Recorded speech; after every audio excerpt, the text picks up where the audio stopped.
Hi, everyone. Welcome to today's workshop, which really focuses on how to prepare for your 2L OCIs.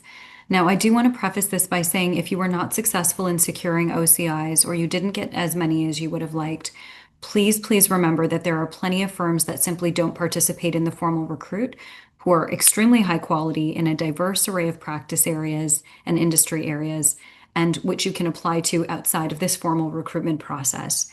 If you're not sure where to begin or aren't sure how to approach cold outreach or the non-formal recruitment process, please feel free to get in touch with me.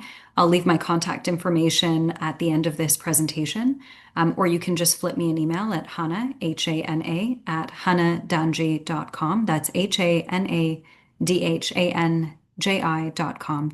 You can also book a call with me on go.oncehub.com/call with Hannah. That's HANA. There's lots of ways to land jobs through this process, but today we're focusing exclusively on how to prepare for the OCIs. And if you are so fortunate as to be called into an in-firm interview, I will be hosting an in-firm interview prep workshop Thursday of next week. So that should be October 2nd at 5:30 p.m. Eastern Standard Time in the evening. So make sure you register for that. So without further ado, we'll jump right into today's presentation on the 2L OCI interview workshop process. We'll start here. Okay.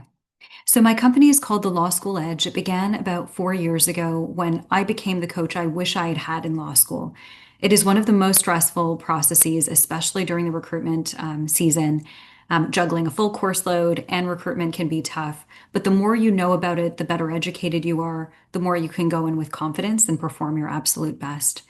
The Law School Edge hosts presentations on all sorts of things from post-recruitment cycles, how to land jobs outside of the formal recruit, the 2L process. And if you know students in 1L who are struggling to get a hang of how to do 1L well, whether it's academics, extracurriculars, or even their own recruitment process, feel free to recommend the Law School Edge to them. The lawschooledge.com website has lots of information about how to get in touch and coaching offerings that we have. So as noted, today we're really talking about the 2L OCI interview process. Just by way of background, for those of you who aren't familiar with me, I was born in London, England, and grew up in Toronto. I have an Honours Bachelor of Arts in Psychology from the University of Toronto. A large part of my coaching practice comes from everything I learned during that time and through my coaching certification. I did a graduate study, a graduate degree program at the Graduate Institute of International and Development Studies in Geneva, Switzerland, and then came and did my JD MBA at U of T in Toronto and graduated in 2017. I was fortunate enough to have secured multiple offers from firms in New York and chose to start my career at Sullivan and Cromwell in their New York office as a corporate associate, working primarily in capital markets. I then moved for a year to their London office before ending up at Hogan Lovells LLP in Dubai, working on Middle East corporate transactions.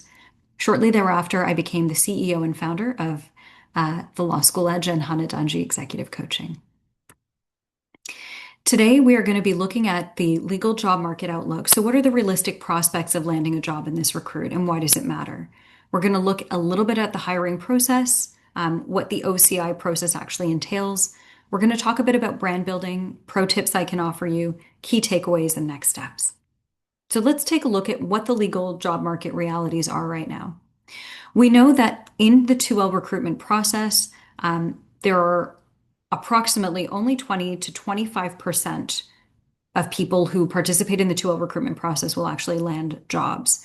So how do we arrive at that number? It's important to kind of understand how we get from where we are now, which is the total number of applicants in the pool, to only 20 to 25% getting successfully hired.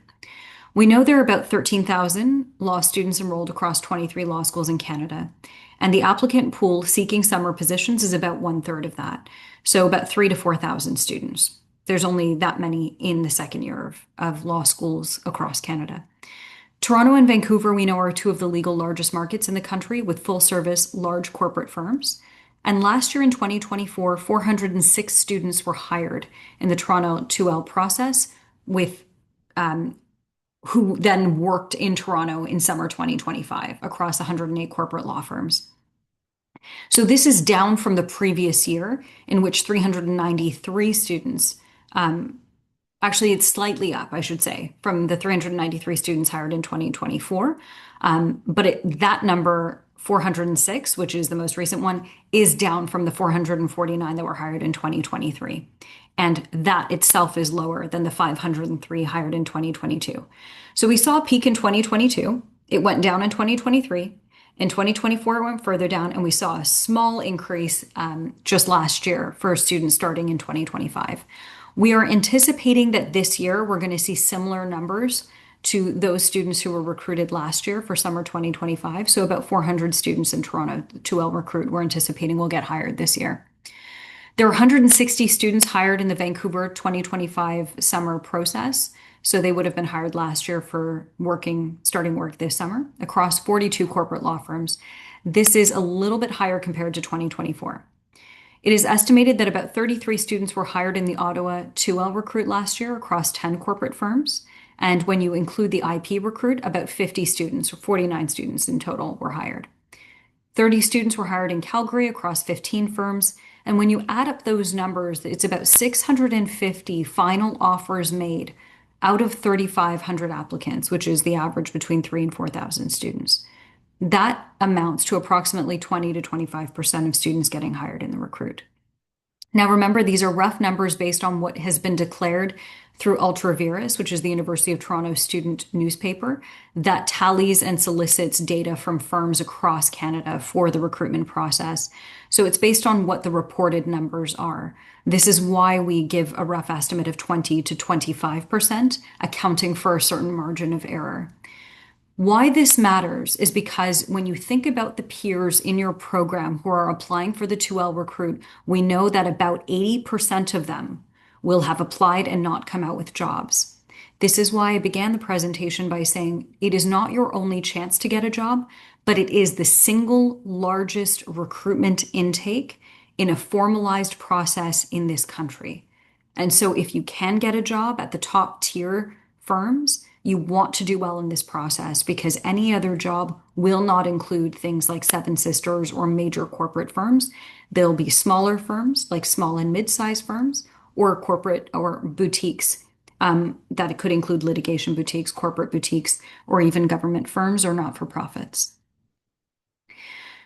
So let's look a little bit further at what this means for you if only 20 to 25% of applicants are getting jobs. We know that the average student loan amount for Canadian law students is about $100,000, and the prime interest rate previously was 5.2%. It has since come down. The average monthly student debt at 5.2% prime is about $800 a month. That's debt repayment across about 15 years. So that number will be a bit lower now that interest rates have decreased. So let's say it's about 600 to 700. On average, however, salaries haven't budged a whole lot. The average law school student graduating from law school in Canada earns $57,000. Now, if you are one of the fortunate few to secure a job in the 2L recruit, your starting salary as a first-year associate would be about $130,000. By contrast, so this is about $6,568 a month. By contrast, if you are fortunate enough to secure a job abroad, you'll have about $330,000 in your pocket. So this is where the US students end up. If you did not apply for the US recruit, and for any reason you are not successful in the Canadian recruit, please consider applying for US positions in your third year. Because New York firms in particular are hungry for Canadians, and you don't necessarily have to have worked at a New York firm in the summer to be able to start there as a first-year associate at the equivalent of $330,000 Canadian. That is a lockstep number, which means any first year starting in New York will be at that level. And that is converted from US dollars to Canadian. So I'm recommending highly you attempt your best, you put your best foot forward in this 2L Canadian recruit. But if it doesn't go well, New York is still a possibility. So do reach out to me if you are interested in exploring alternatives outside of this Canadian 2L recruit. If you end up with a US job in New York, for example, at $330 a year per month, that's $16,500 take home. Why that matters is because in these bigger recruits, whether you're doing the Canadian 2L or the New York 3L recruit, your income is going to be higher the better you do in these competitive processes. So, what I'm about to tell you is specific to the Canadian OCI process, but interview techniques that you can glean from this will also be somewhat relevant to the New York recruitment process in 3L if that's something you're interested in. So, what are the key implications of what I've shown you? Land a meaningful job in the 2L recruit, it'll make your life a lot easier. 2L jobs in big, prestigious firms that are equipped with the resources to give you adequate professional development and training can be the best pathway for your long-term success in law. And they are certainly the best pathway to full-time roles upon graduation. Remember that in total, 60% or more of Canadian law graduates will end up in lower paying roles or legal adjacent roles if they don't land 2L jobs and they aren't successful in the post 2L recruitment process. So very, very important that you make your best effort here because it is true that many graduates from Canadian law schools across the country will not end up in jobs that are sufficient to pay down their student debts. They will break even at best. And there won't be a lot of savings and there won't be a lot of extra room to actually live a high quality of life that I think many of you came to law school for. So this is the time to really, really invest time, energy, resources, effort in making sure that this goes your way.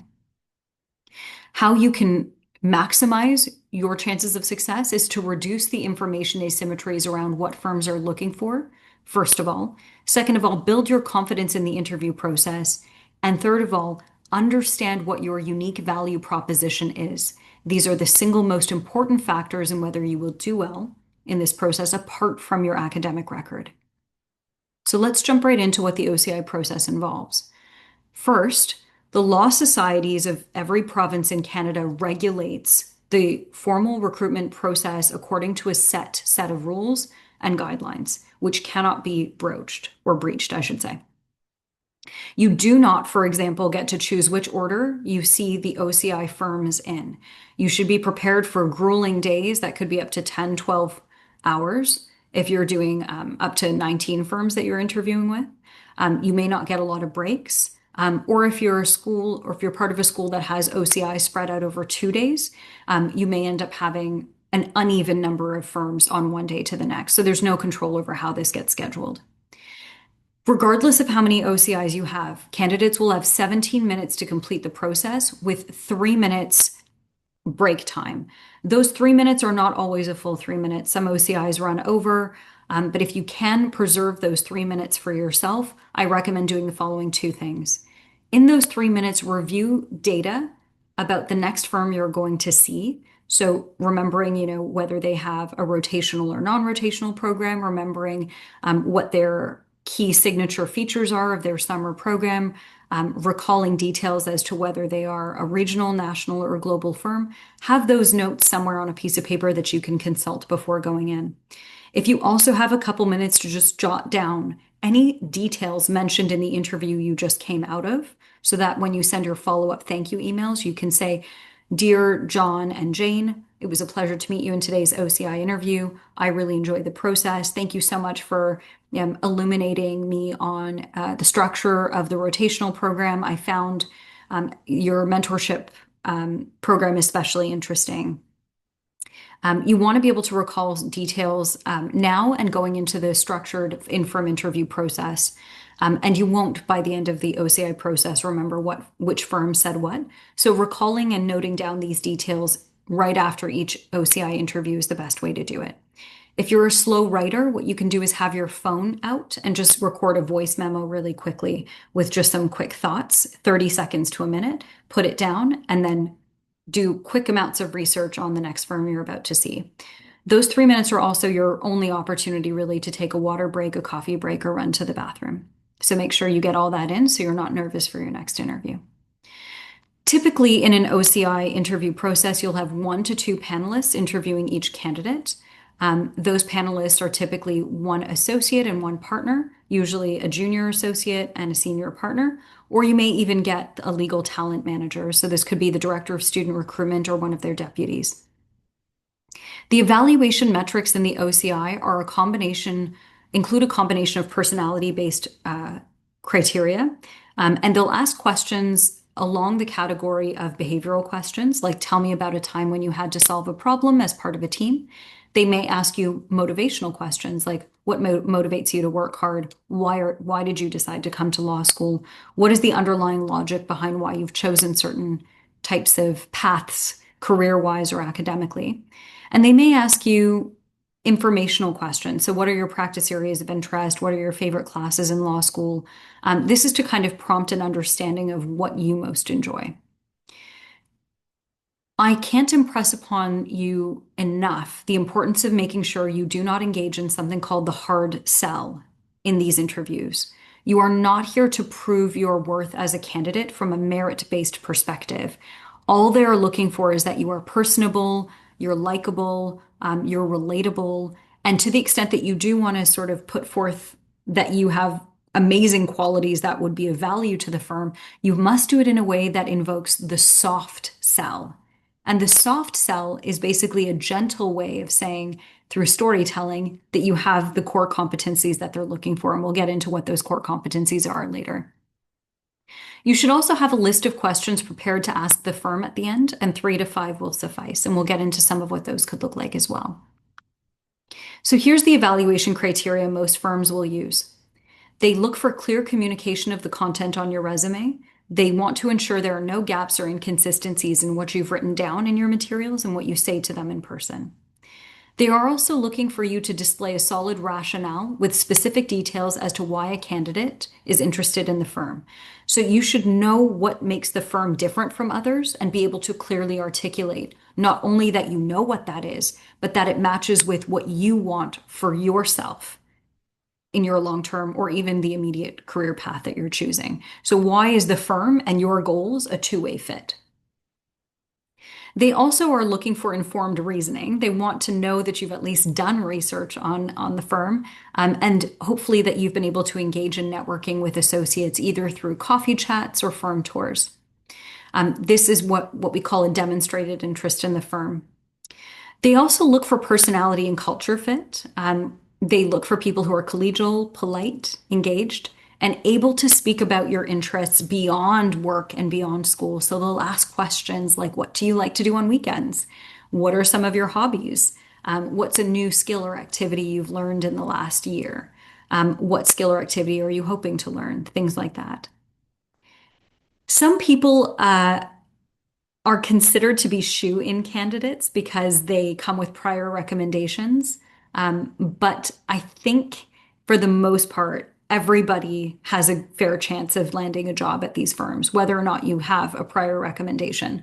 The reason is because somebody's strong recommendation saying, look out for this candidate, isn't the same as how you perform on the day of. And I think that you have an equal opportunity as anybody else of making a splash and getting to the top of the list of a firm. I've seen plenty of candidates who came in as mediocre on a firm's list catapult right to the top of the list simply because they were able to be charismatic, open, genuine, and interested in the firm in a clear and consistent way in the OCI process. So there is a leveling off that happens. I wanted to provide you with the sample interview evaluation form. This is not common to every single firm, but this is an example of what one firm has used in the past. I will tell you that some firms do not use a rubric as detailed as what you can see here. You'll notice that some of these categories include intellectual ability and experience, communication skills, motivation, presentation, and overall preparation for the interview. There are some firms that simply have a yes, no, maybe pile, and it's a bit more crude than that. Other firms choose to use a systematic, strict grading rubric structure. Other firms will have strict questions and a scoring system based on those questions. In the past, McCarthy's has used purely behavioral questions and a grading scale 1 to 5 on how firms have responded to that, or 1 to 10. And the bottom line here is regardless of what the firms choose to use as their evaluation criteria, you want a balanced presentation. You want content with levity, with openness, with a degree of spontaneity, and you want to make sure the nonverbal communication skills are strong. So that includes eye contact, posture, gestures, pauses when needed, and the ability to maintain a strong energy around enthusiasm, positivity, openness, smiling. It can be difficult when you're tired at the end of the day, especially if your interviewers go quiet. But remember, it's actually on you. The onus is on you to carry the energy through the 20-minute interview. So make sure you've got your coffee, make sure you're well rested, and make sure that you have clear reasons why you are interested in the firm. So I want to talk about the four main categories of OCI questions, and I've added a fifth here for equity, diversity, and inclusion. I will say that EDI questions or equity, diversity, and inclusion questions are not as common as the other four, but in the event that you get them, I wanted to throw it in here so that you're prepared. The first type of question is called the resume-based question. These are where a firm will point to a specific work experience on your resume and say, tell me about what that was like. Tell me about what you learned there. Tell me about the hardest job you had in this particular role. So they could point to any work experience on your resume and say, simply tell me about it. And it'll be up to you to structure a response. Likewise, they could point to an extracurricular, they could point to an education experience or something in your interest section and simply say, tell me about it.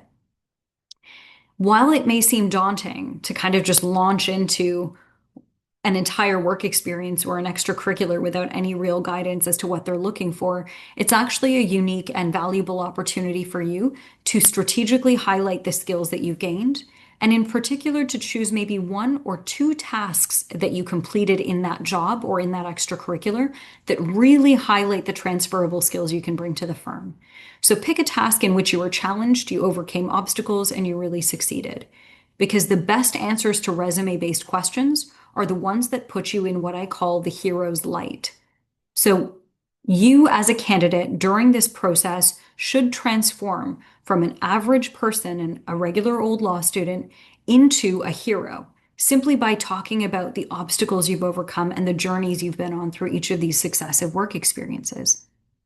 Now, likewise, behavioral questions will get asked, but this time not to see what you do with it or what content you bring, but rather how you behave in particular circumstances that are likely to arise at the firm. Examples include, tell me about a time you had to resolve an interpersonal conflict. Tell me about a time that telling the truth was hard. Tell me about a time that you had to step into a leadership role unexpectedly and what was the outcome. The reason that firms will ask you this is because you're likely to encounter similar circumstances in their particular offices. They want to know that you have a systematic way of approaching these types of situations to offset the risk that you join the firm and then are left floundering, unable to function in a team environment. So pay attention to behavioral questions that arise. And what I'll do is, along with the recording or replay of this workshop, I will also send a PDF of questions that you can study that will help you prepare not only for the OCIs, but also the in-firm interview. The third type of category of questions is called motivational questions. And what this is really aimed at is helping the firm understand the underlying logic or narrative behind why you've made the choices you've made, either based on the work experiences you've done in the past, the extracurriculars, or why you've chosen to attend certain educational institutions. So there should be an underlying thread, a logical thread that connects all the dots from your past based on this theory. So if the underlying connective thread is, I love to take on challenging roles that expand my breadth and diversity of interests in the areas of business and commerce, it'll make sense that you did a business undergrad, then you worked at a consulting firm, then you went to law school, and during law school, you joined the business law clinic and became president of the M&A Society. It's clear that throughout your career and your education, you've been looking for opportunities to expand your exposure to the commercial world. Or if you did a science undergraduate degree or a STEM undergraduate degree and then worked as an intern for a pharmaceutical company or in a pharmacy for a couple years, and then you decided to come to law school and you're part of the IP Law Society, it makes sense because you're heading in the direction of applying for IP specific work. So you want to show a pattern of interest. You could even have really diverse experience like customer service, waitressing, poli-sci undergrad, and then coming to law school and saying a big part of what you love to do is interact with people and engage in advocacy, like debating, like mooting, like working in a restaurant, like working in retail. And it's those strong communication skills that have led you to an interest in litigation. So there's many ways that we can connect the past. You just have to make sense of it for the interviewer so they can understand that you aren't choosing their firm to interview at random. It fits into a pattern of why you've made decisions in the past, such that the organic, natural next step is for you to work at their firm. The fourth type of question or category is called conversational questions. These are seemingly the most innocuous and the easiest to answer, but they can often be the most challenging. Questions like, what do you like to do on weekends, are actually an invitation for you to open up to the firm and show them what your interests are, what your transferable skills are, and who you are as a person. A bad answer to this question might look like, on weekends, I like to clean my room, study for exams, and walk my dog, because it doesn't really show a whole lot of breadth. It just kind of sounds like a list of chores you have to do. But if you say on weekends, I actually like to practice pickleball with my friends, and we've entered, a tournament coming up. And so, 3 times a week at 6 a.m., I'm on the court practicing, trying out a new skill, developing new networks, building my athleticism, and committing to a rigorous sort of training schedule or training regime. The firm learns through that you're disciplined, you're structured, you're a good networker, you're somebody who enjoys meeting new people, stepping outside your comfort zone, et cetera, et cetera. So use the conversational questions as opportunities to show your personality, but also the ways in which you bring a host of really valuable skills to the firm through soft storytelling. Finally, the category of equity, diversity, and inclusion. EDI is really important because there are firms that really pride themselves on having a diverse cross-section of candidates coming in, but not only candidates who are themselves diverse, candidates who support diversity in their own communities. So if you're part of like an affinity group at the law school, if you've helped organize events through 1L, you want to highlight that. What EDI initiatives you've promoted can be as simple as putting a roundtable discussion together, hosting a panel talk, participating in a panel discussion. EDI can also mean a range of things from diversity of backgrounds, diversity of cultures, diversity of languages, ethnicities, and even educational backgrounds. EDI can also mean inclusion and belonging generally, regardless of what external markers of diversity somebody might carry, because internally we're all different as well. So inclusivity and belonging can look like a lot of different things to different people, and environments that support that are just people who tend to be open-minded, welcoming, non-judgmental, curious about others, and willing to set aside their own biases to challenge them to see somebody else's point of view. So you want to keep those factors in mind. Now, we've talked a little bit about storytelling techniques, but why is it that we tell stories? The key takeaway from this is that human beings make decisions on the basis of the way they feel, not how they think. Most decision making is motivated by how somebody connects to somebody else through the heart space and not through rationality. So storytelling is the best way to evoke this emotional openness and sharing. A good story itself involves a character, typically a hero or heroine, that embarks on a journey called the hero's journey, through which they overcome obstacles to become a better version of themselves.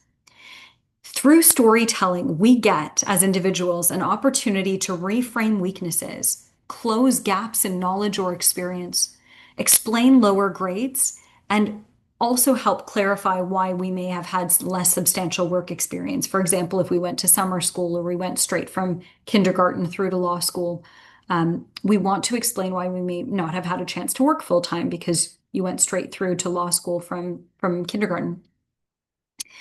You also want to use storytelling as an opportunity to frame a narrative that highlights your strengths, that helps your interviewers understand your unique passions, motivation, and purpose.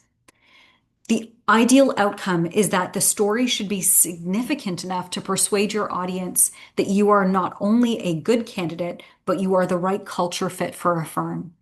They have to be able to champion your vision for the future in which that firm and the city you're applying to are the natural next step for you.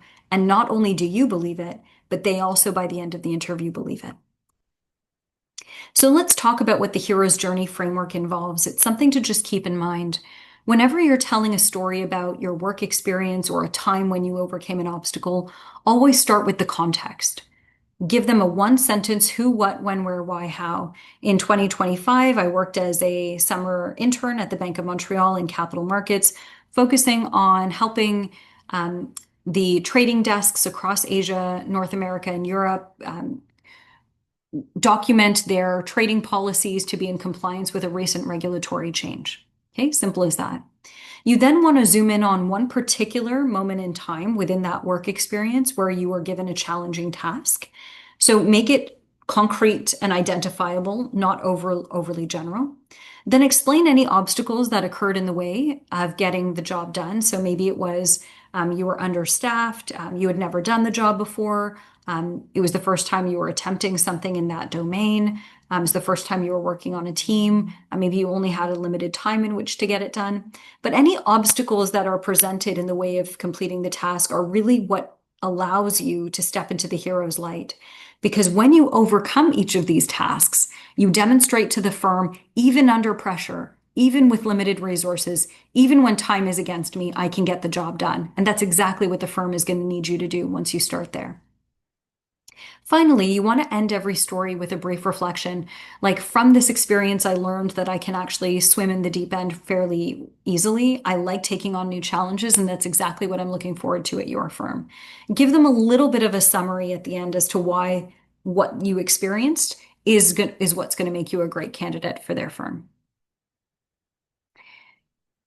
So here are some examples. I'll let you read through that. I've given you some verbally as well. The idea is that really a core story or these hero's journey stories, you should have one per work experience on your resume, at least one per work experience, and every major extracurricular should have a hero's journey story as well. I'm also going to highly recommend that you practice these stories, and they shouldn't really be longer than 2.5 minutes. Remember, in a 17-minute OCI, you really only have time to answer 5, max 6 questions, usually about 2 minutes each. And if you allow then room for back and forth discussion, plus the questions you plan on asking them, you're really only looking at 5 or 6 questions, about 2 to 3 minutes each. And it'll be over so quickly. So don't overextend these stories. 2 or 3 minutes should be fine. So here are some sample OCI questions that you can sort of consider and start practicing for. Tell me about yourself. That's a motivational question. So what brought you here today? What motivated you to move in this direction? Why are you applying to our firm? That's a motivational question as well. And what areas of practice are you interested in and why? Not every firm is going to ask you to get this specific, but I think it's helpful for you to think about that. What is your favorite, most favorite, or least favorite professor or class in law school? This fits into the behavioral category. What is your biggest weakness? I'll also recommend that you think about what is your greatest failure, tell me about a time that you failed, and what is a mistake you've made. Weakness, mistake, and failure are actually 3 different questions with 3 different types of answers.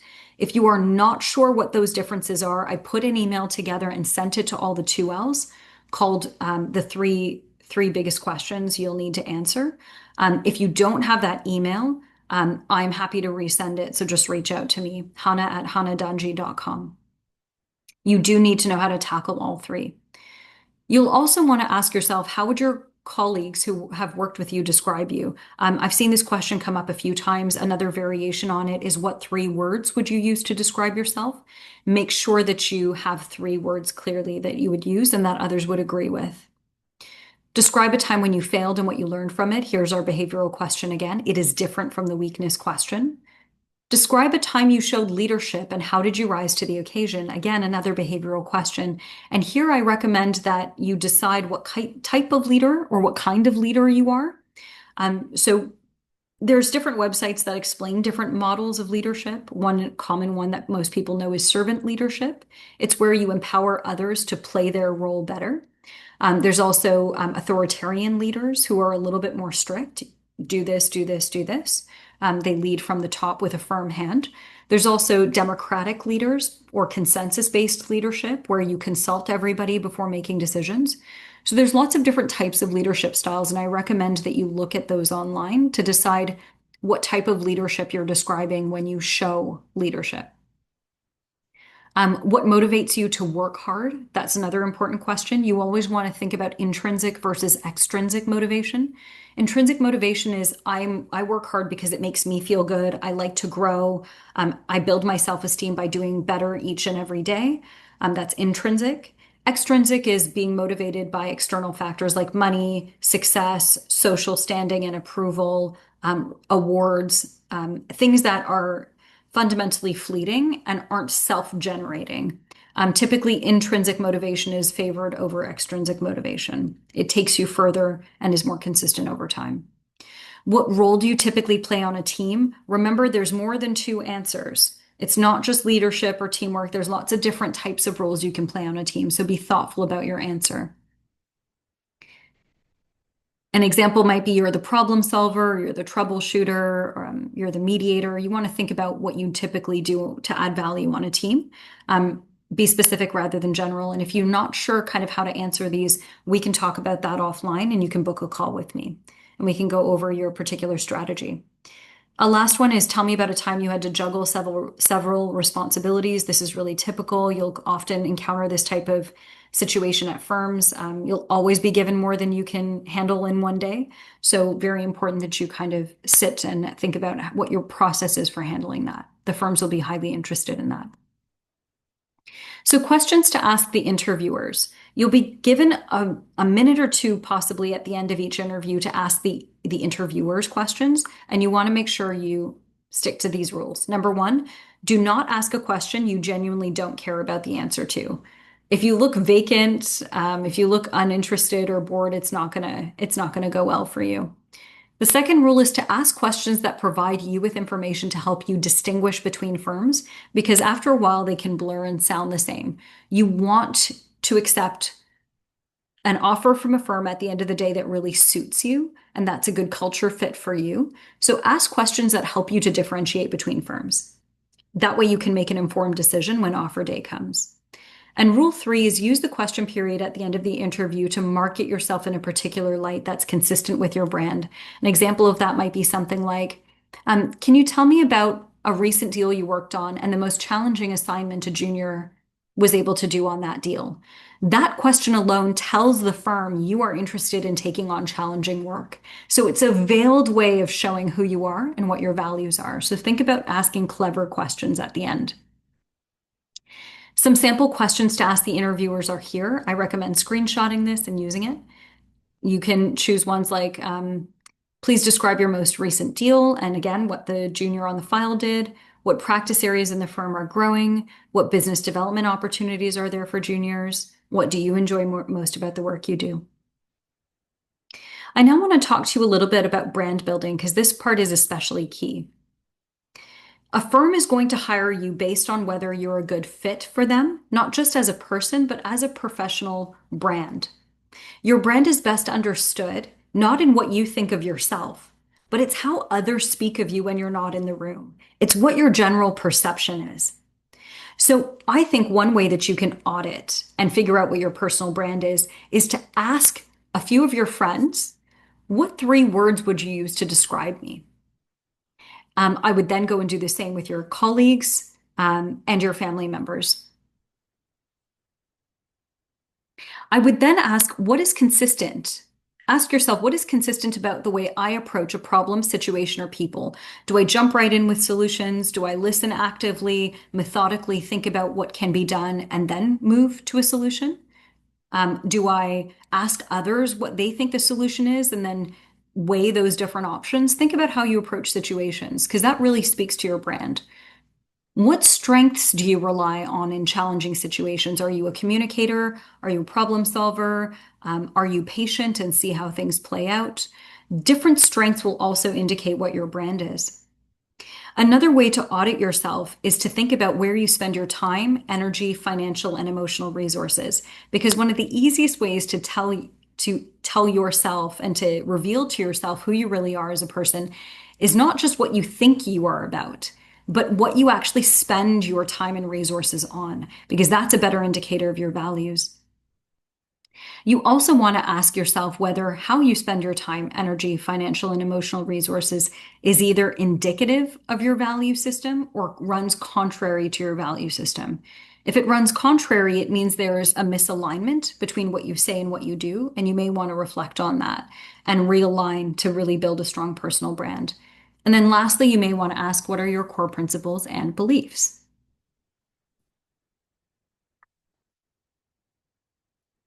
Okay.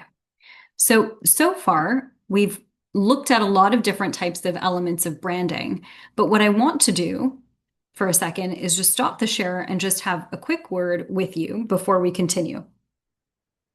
I don't want the next slide to influence what you think about yourself in terms of branding. I definitely don't want you to follow just what's written on the slide.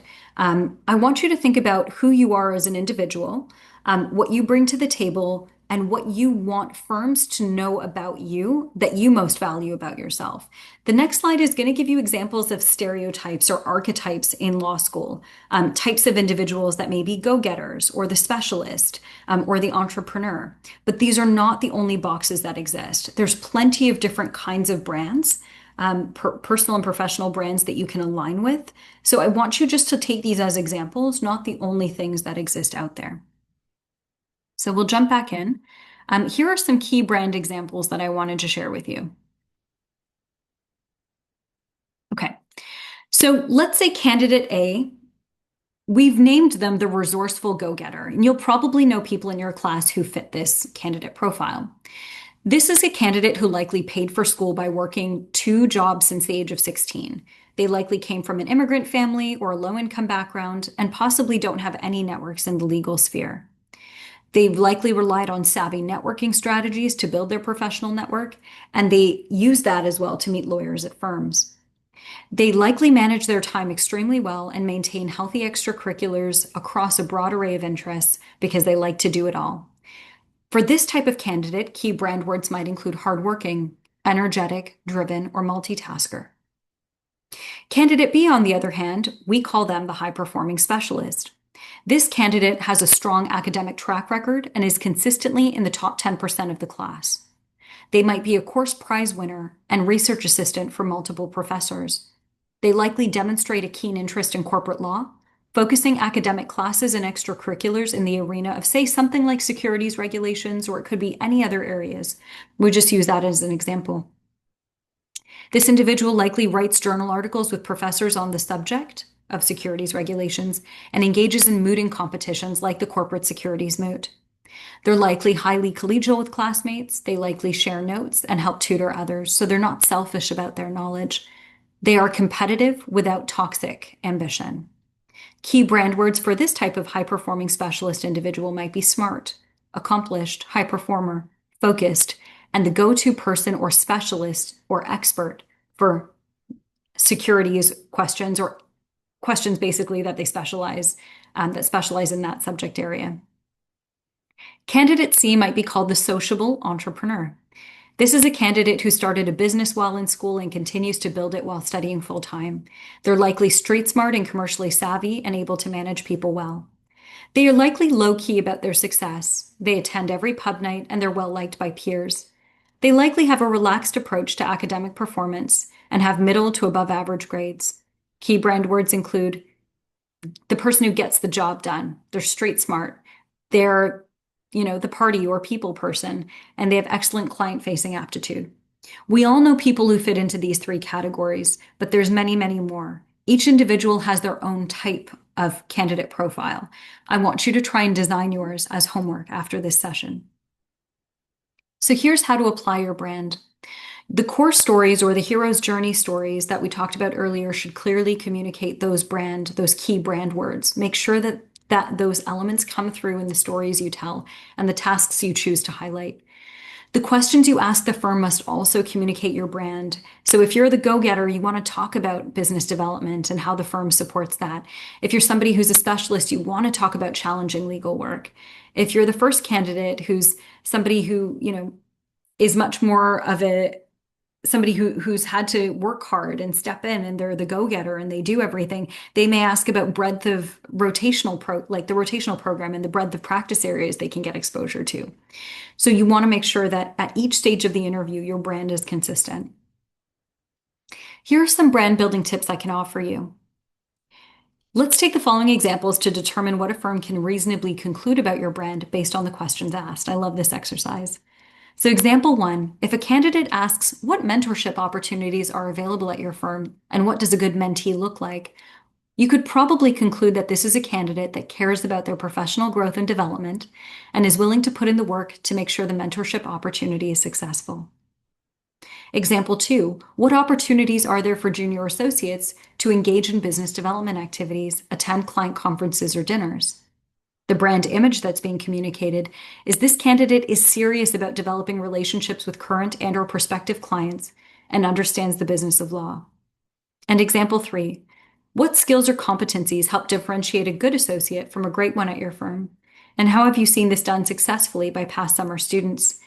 It's very likely that based on brand image, this candidate cares about setting themselves up for success from day one and is already thinking ahead about what they can do to distinguish themselves as a valuable player at the firm. So here are some additional pro tips. Firms are typically looking for these core competencies. They are considered high-value professional skills, and any candidate that can maximize the demonstration of these 7 skills is likely to do better than other candidates. The first is leadership. Now, leadership can often be asked about either in terms of teamwork or in terms of a time you actually took on a leadership role. So why we say it's veiled as teamwork is because a question may come up, tell me what role you play on a team, and that could be your opportunity to say, I'm a leader. How do you support team members in overcoming obstacles? Well, that's a sign of leadership too, in how you support other people. So firms typically want to know whether you can assume full accountability for your part of a team project and own, manage, and deliver and communicate it. That's also a form of leadership, to fully own the portion of the team project or the file that you're working on that contributes to the overall success of the team. Another key skill, or core competency as we call it, is resilience, which is the ability to overcome obstacles and rise to a challenging situation by becoming resourceful. Without question, you are going to have to be resilient at the firms. They do not handhold most of the time. This also leads into adaptability, which really speaks to how flexible you can be in response to changing circumstances in a high-pressure environment. The fourth is work ethic. You are going to have to work long hours, and to do so without complaint and to do so with a positive attitude is extremely important. And remember, it's not just about hard work and long hours. It's about ensuring that you don't project the perception that any task is too small or some tasks you're just above it. You want to be the person who can roll up their sleeves no matter how small or gritty the task is and get it done. Number 5 is communication skills. You want to think about how clients, partners, and colleagues might expect you to communicate. So think about professionalism, collegiality, never speaking down to anyone, no matter how junior they are, and making sure that even at the senior level, you're always keeping an open line of communication.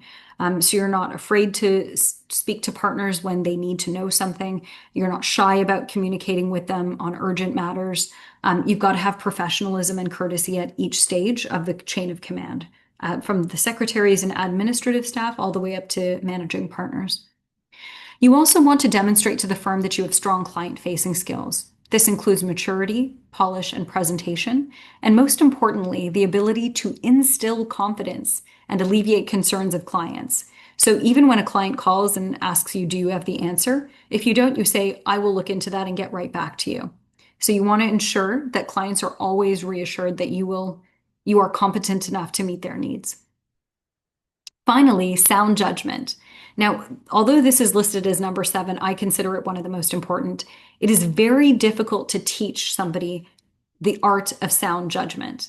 Because remember, in the legal profession, sound judgment is about ensuring that you don't breach confidentiality. You have to know what to say to whom, when, and in what amount.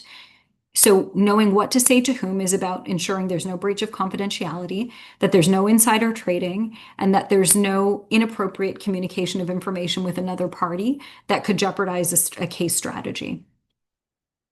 So sound judgment also applies with clients. You want to make sure that you're not revealing too much about the inner workings of what's going on in the team, only the information that the client needs to know in order for them to make decisions. So that's really something you come into the firm with, is a strong filter around what you say and knowing how to read a room and what is appropriate to say and what isn't. Firms love to see this right off the bat because it's really hard to teach. And if somebody gets it wrong, it can be fairly consequential once you start working at a firm, just because of how sensitive the information you are privy to is. Another key element of brand building is something I call the unique value proposition, which each and every one of you carries. Remember that your brand is communicated through your unique value proposition. You do not need to be an expert ever to add value to a situation. You could be sweeping floors at a chain store or at a Walmart and add value.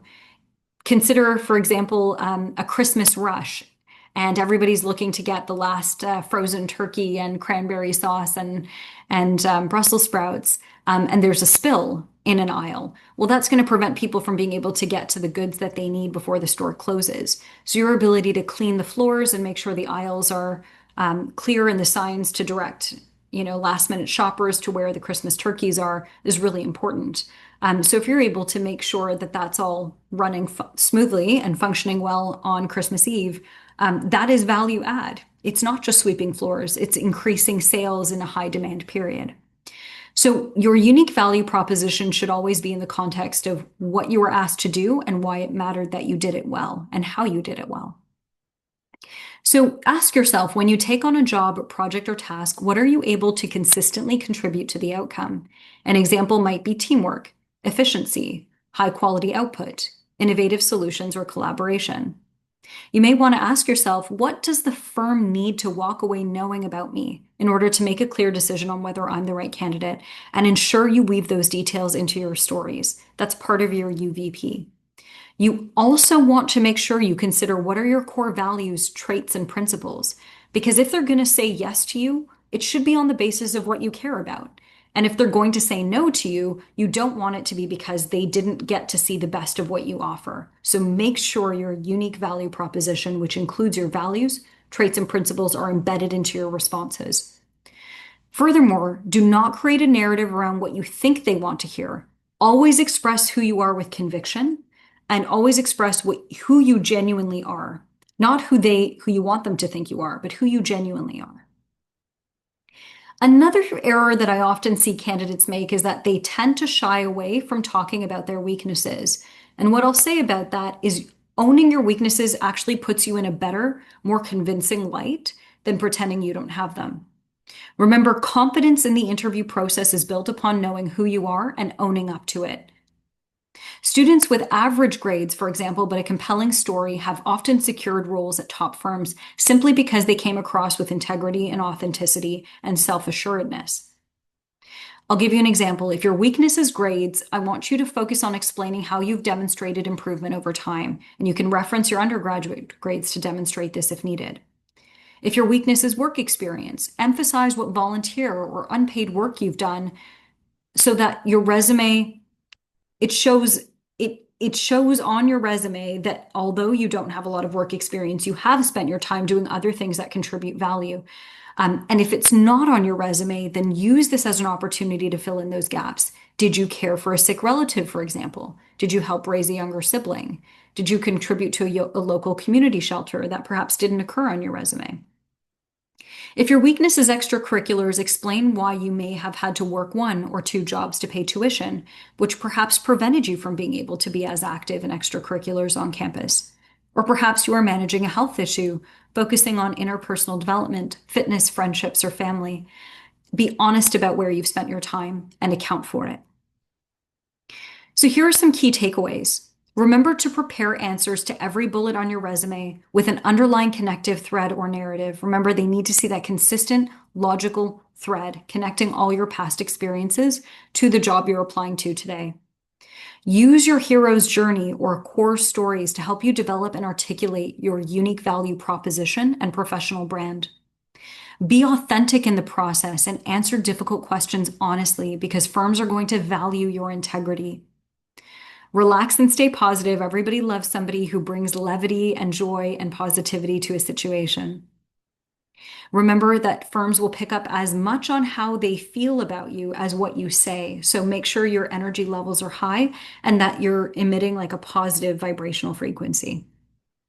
Remember to prepare 3 to 5 questions to ask the interviewers and have follow-up questions prepared. And always write down specific details of what you learned about the interviewer in the meeting to include it in your follow-up or thank you email. So here are your next steps. I want you to check your inbox for follow-up emails after this one that indicate not only future sessions. One in particular is going to be next week, and it's the in-firm interview workshop. Please make sure you register for that. It's going to be Thursday, October 2nd at 5:30 p.m. Eastern Standard. Number 2 is add me on LinkedIn if I'm not already there so that you can stay updated on announcements. And if you know you need some support with your interview strategy, book a call with me today at go.onehub.com/call-with-Hannah. Thank you so much. You can visit the website, thelawschooledge.com anytime. Visit me on LinkedIn. And that concludes today's presentation. I look forward to hearing about all of your success throughout this process, and I look forward to seeing you at the next workshop and certainly on a booked call if you're interested in learning more about private coaching. Thank you so much. Take care.